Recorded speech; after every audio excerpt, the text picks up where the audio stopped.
Chennai shopping mall లో sensational Dasara triple ధమాకా. Spot gifts, combo offers, instant discounts. ఆంధ్రప్రదేశ్లో దేశానికే తలమానికమైనటువంటి గ్రీన్ హైడ్రోజన్ హబ్ని ఏర్పాటు చేస్తూ కేంద్ర ప్రభుత్వం గతంలోనే నిర్ణయం తీసుకుంది. దీనికి సంబంధించినటువంటి పనులు శరవేగంగా సాగుతున్నాయి. యాక్చువల్గా ఫేజ్డ్ మేనర్లో 2032 నాటికి 1,85,000 కోట్ల రూపాయల ఇన్వెస్ట్మెంట్తో ఈ టోటల్ హబ్ని డెవలప్ చేయాలని కేంద్ర ప్రభుత్వం భావిస్తుంది. అయితే ఇందులో భాగంగా ఫస్ట్ ఫేజ్లో నిర్మించాల్సినటువంటి కొన్ని వనరులు, వసతులు, వీటికి సంబంధించినటువంటి ప్రక్రియ మొత్తాన్ని కూడా అక్టోబర్ నాటికి, ఈ సంవత్సరం అక్టోబర్ నాటికి కంప్లీట్ చేసేందుకు ప్రణాళికలు సిద్ధం చేసుకున్నట్టుగా నేషనల్ గ్రీన్ హైడ్రోజన్ హబ్కి సంబంధించినటువంటి సంస్థలు ప్రకటిస్తున్నాయి. దీనికి సంబంధించినటువంటి విషయాలు ఒకసారి మనం విశ్లేషించే ప్రయత్నం చేద్దాం. ఇది గ్రీన్ ఎనర్జీ లిమిటెడ్, ఇది ఎన్టీపీసీలో ఒక గ్రీన్ ఎనర్జీ లిమిటెడ్ అనేటువంటి ఒక వింగ్ని ఏర్పాటు చేసి గ్రీన్ హైడ్రోజన్ మిషన్ని కేంద్ర ప్రభుత్వం స్థాపించింది. అందులో భాగంగానే పూడిమడక దగ్గర, అంటే విశాఖ జిల్లాలో పూడిమడక దగ్గర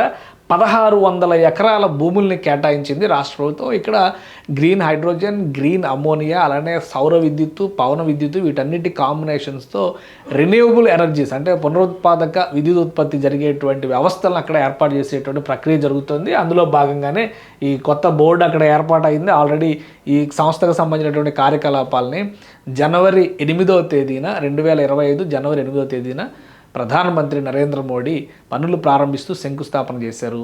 ఈ 9-10 నెలల్లో మొదటి దశకు సంబంధించినటువంటి ఏర్పాట్లన్నీ కూడా కంప్లీట్ చేసి అక్కడ కార్యస్థానాన్ని అమలు చేసే దిశగా అడుగులు వేస్తుంది. మొత్తం ప్రాజెక్ట్ కంప్లీట్ అయ్యేసరికి ఈ స్వరూపం వస్తుంది. ఇక లొకేషన్ పరంగా చూస్తే కనుక ఇది నేషనల్ గ్రీన్ ఎనర్జీ లిమిటెడ్ అనేటువంటి సంస్థకి గ్రీన్ హైడ్రోజన్ హబ్ కింద ల్యాండ్ అలాట్మెంట్ జరిగింది. పూడిమడక అనేటువంటి గ్రామం, అంటే ఒక గ్రామానికి సంబంధించినటువంటి ఇది చూస్తే కనుక లొకేషన్ పరంగా చూస్తే కనుక మనకు కనిపించేది ఇది విశాఖ తీరంలో ఉన్నటువంటి మార్గం అనమాట. ఇది దీనికి సంబంధించి సముద్ర జలాలను కూడా ఈ పునరుత్పాదక జలం ద్వారా, గాలి ద్వారా, సౌర విద్యుత్ ద్వారా కాంబినేషన్స్ని సెట్ చేసి హైడ్రోజన్ విద్యుత్ ఉత్పత్తి జరుగుతుంది. Green hydrogen energy, green ammonia energy, వీటన్నిటిని కూడా ఉత్పత్తి చేసేటువంటి ఒక బహుముఖ ఉపయోగకరమైనటువంటి వ్యవస్థను ఇక్కడ ఏర్పాటు చేస్తున్నారు. కాబట్టి ఇది పూడిమడక గ్రామం చూస్తే కనుక సముద్రానికి ఆనుకుని ఉన్నటువంటి గ్రామం ఇది. ఈ పరిసర ప్రాంతాల్లోనే ఇక్కడ 1,600 ఎకరాల్లో భూముల్ని కేటాయించింది. ఇక నేషనల్ గ్రీన్ హైడ్రోజన్ మిషన్ అసలు ఏం చెప్తుంది, నిజంగానే ఇది వినియోగంలోకి వస్తే ఎలాంటి ప్రయోజనాలు జరుగుతాయని చూస్తే కనుక ఇది అఫీషియల్గా అనౌన్స్ చేసినటువంటి ఇది ప్రాజెక్టుకి సంబంధించినటువంటి వ్యవస్థలు ఆల్రెడీ మనం ఇందాక డిస్కస్ చేసాం కదా.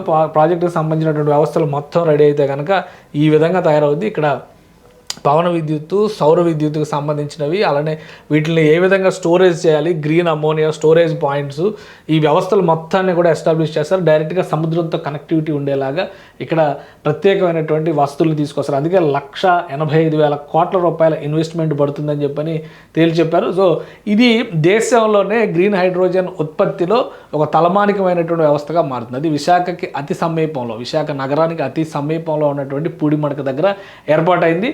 మిషన్ ప్రకారం చూస్తే కనుక expected to bring approximately 1,85,000 crore investment to the state and provide huge employment opportunities while at the same in contributing substantially in achieving India's non fossil energy capacity target of 500 gigawatts by 2030. అంటే మొత్తం ఈ mission complete అవ్వడానికి పెట్టుకున్నటువంటి టార్గెటే 2032 నాటికి ఇది మొత్తం complete చేయాలని.